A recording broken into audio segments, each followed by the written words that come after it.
ሉዓላዊነት ለርሶ ምንድነው? የሀገር ዳር ድንበር ብቻ ወይስ የሉዓላዊነት ልክ በካርታ ላይ በሚሰመር ወሰን ወይም በህጋዊ እውቅና ብቻ የሚያበቃ አይደለም። እውነተኛ ሉዓላዊነት ማለት የራስን የኢኮኖሚ የቴክኖሎጂና የፖሊሲ አቅጣጫ ያለ ጣልቃ ገብነት በነፃነት የመወሰን አቅም ማለት ነው። የሀገርን የውስጥ አቅም ገንብቶ በራስ እግር መቆምም ነው። የሌሎችን እጅ ከማየት ካልተላቀቁ ጥገኝነት እንጂ የተሟላ ሉዓላዊነት የለም።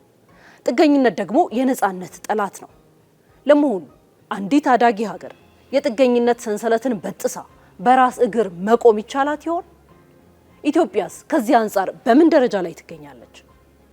ቆይታችን ለዚህ ምላሽ ይኖረዋል።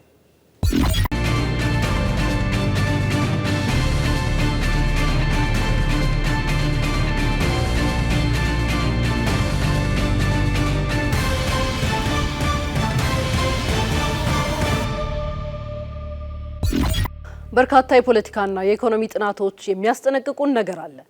የታሪክ ተመራማሪዋ ሌይ ጋርድነር በይፋ እንዳመለከቱት ላይቤሪያ በ19ኛው ክፍለ ዘመን በቅኝ ባትያዝም በፋይናንስና የኢኮኖሚ አቅም ስላልነበራት በውጭ ዕዳና ኩባንያዎች ቁጥጥር ስር ወድቃ ነበር።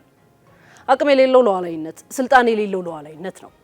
እናም አፍም ሞልቶ ሉዓላዊ ነኝ ለማለት የሚያስደፍር አይሆንም።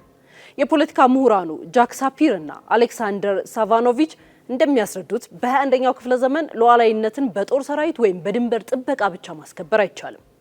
የውጭ ጥገኝነትን ማስወገድና ስትራቴጂካዊ ሉዓላዊነትን መገንባት የሀገር ህልውና መሰረት ነው። አንድ ሀገር የራሱን የኢኮኖሚ ፖሊሲ፣ የማክሮ ኢኮኖሚ አቅጣጫና የተፈጥሮ ሀብት አጠቃቀም በራሱ የመወሰን መብቱ ወይም ፖፑላር ኢኮኖሚክ ሶቨርኒቲ ካልተከበረ ነፃነቱ የተሟላ አይደለም። በዛሬው ዓለም የድሮ በመሬት በድንበርና በፖለቲካ ነፃነት ላይ ብቻ የሚያተኩረው የዌስትፋሊያ የወሰን ሉዓላዊነት ትርጓሜ አሁን ላይ አይሰራም። ሀገራት ስትራቴጂካዊ ሉዓላዊነትን በመገንባት ላይ ጥገኛ መሆን ይገባቸዋል። ይህም የምግብ፣ የፋይናንስ፣ የኢነርጂና የቴክኖሎጂ አቅርቦት ሰንሰለት ሲቋረጥ ወይም የውጭ ጫና ሲመጣ በራስ እግር መቆም የሚያስችል መዋቅራዊ አቅም መፍጠር ማለት ነው። ኢትዮጵያ በታሪኳ የፖለቲካ ነፃነቷንና ዳር ድንበሯን አስከብራ የኖረች ኩሩ ሀገር ናት። በዚህ አኩሪ ታሪክ ዜጎቿ ቀርቶ አፍሪካውያን ወንድሞቻችን ጭምር ይኮሩባታል። ይሁንና በኢኮኖሚው ዘርፍ ለዘመናት ሲፈትናት የኖረው የውጭ ዕዳ ጫና፣ የምግብ ዋስትና ችግር፣ የምንዛሬ እጥረት፣ የሳይንስና ቴክኖሎጂ ኋላ ቀርነትና የመሳሰሉት ተግዳሮቶች የአኩሪ ታሪኳ ጥላሸቶች ሆነው ዘልቀዋል። አሁን ላይ የያ ታሪክ ጥላሸት እየጸዳ ነው።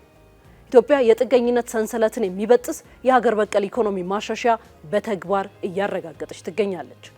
ሀገራችን ባለፉት 5 ዓመታት በዋና ዋና የኢኮኖሚ ዘርፎች ያመጣቻቸው መዋቅራዊ ለውጦች የፖሊሲ ነፃነታችንንና ሉዓላዊነታችንን እያረጋገጡ ነው። ከነዚህም መካከል የግብርና ዘርፍ ግንባር ቀደሙን ስፍራ ይይዛል። በምግብ እርዳታ የታሰረ እጅ በዲፕሎማሲ መድረክ ነፃ ውሳኔ ማሳለፍ አይችልም።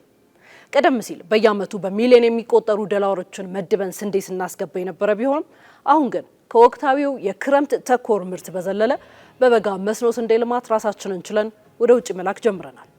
የስኬት ምግብን እንደ ጂኦፖለቲካዊ የጫና መሳሪያ ከሚጠቀሙ አካላት ነፃ ያወጣንና ሀገራችን በምግብ ራሷን ችላ የፖለቲካ ነፃነቷን እንድታስከብር ያደረገ ነው። ባለፉት 5 ዓመታት እንደ ግብርናው ሁሉ በኢንዱስትሪ ዘርፍም ስኬታማ ውጤቶች ተመዝግበዋል። የኢትዮጵያ ታምርት ንቅናቄ የገቢ ምርቶችን በሀገር ውስጥ በመተካትና የውጭ ጥገኝነትን በመቀነስ የኢኮኖሚ መዋቅሩን አጠናክሯል። ከኢንዱስትሪው እድገት ጎን ለጎን ለአጠቃላይ የማክሮ ኢኮኖሚ ጥንካሬም ጉልበት የሆነው ሶስተኛው ምሰሶ የማዕድን ዘርፍ ነው። ባህላዊ ማዕድን አውጪዎችን ወደ ህጋዊ ስርዓት ማስገባት መቻሉ ቀደም ሲል በኮንትሮባንድ ይባክን የነበረውን ሀብት አስቀርቶ የውጭ ምንዛሬ ግኝትን አሳድጓል። በጠቅላይ ሚኒስትር አብይ አህመድ አነሳሽነት የተተገበሩት የገበታ ለሀገርና የገበታ ለትውልድ ፕሮጀክቶች የሀገራችንን መልካም ገጽታችንን በከፍተኛ ደረጃ ገንብተዋል። ባለፉት 2 ዓመታት በየዓመቱ ከ1.2 ሚሊዮን በላይ የውጭ ጎብኚዎችን አስተናግደን ከ2 ቢሊዮን ዶላር በላይ ማግኘት ችለናል። ከ30 ሚሊዮን በላይ የሀገር ውስጥ ጎብኚዎች መንቀሳቀሳቸውም የሀገር ውስጥ ኢኮኖሚውን አነቃቅቶ ተደማሪ ውጤት እንዲመጣ አድርጓል። የግብርና፣ የኢንዱስትሪ፣ የቱሪዝምና የማዕድን የምርት ማሻሻያና ገበያ አቅርቦት ሂደት በዲጂታልና ቴክኖሎጂም የታገዘ ነው።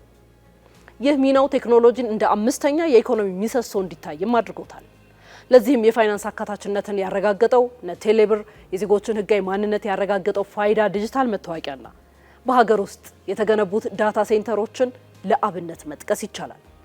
እነዚህ መሻሻሎች የፋይናንስና የመረጃ መዋቅሩን ከውጭ ጥገኝነት ነፃ በማድረግ የ21ኛውን ክፍለ ዘመን የዲጂታልና የቴክኖሎጂ ሉዓላዊነታችንን ማስከበር ችለዋል።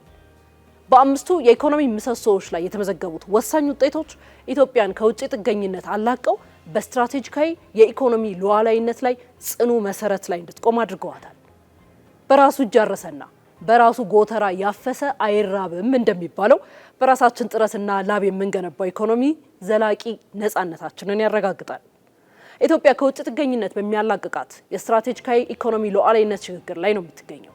ይህም የጂኦፖለቲካዊ ተደራዳሪነት አቅሟን በማሳደግ ሉዓላዊነቷን ያጸነዋል። ተስፋችን ብሩህ ነው። ሀገራችን በጠንካራ መሰረት ላይም እየተገነባች ነው።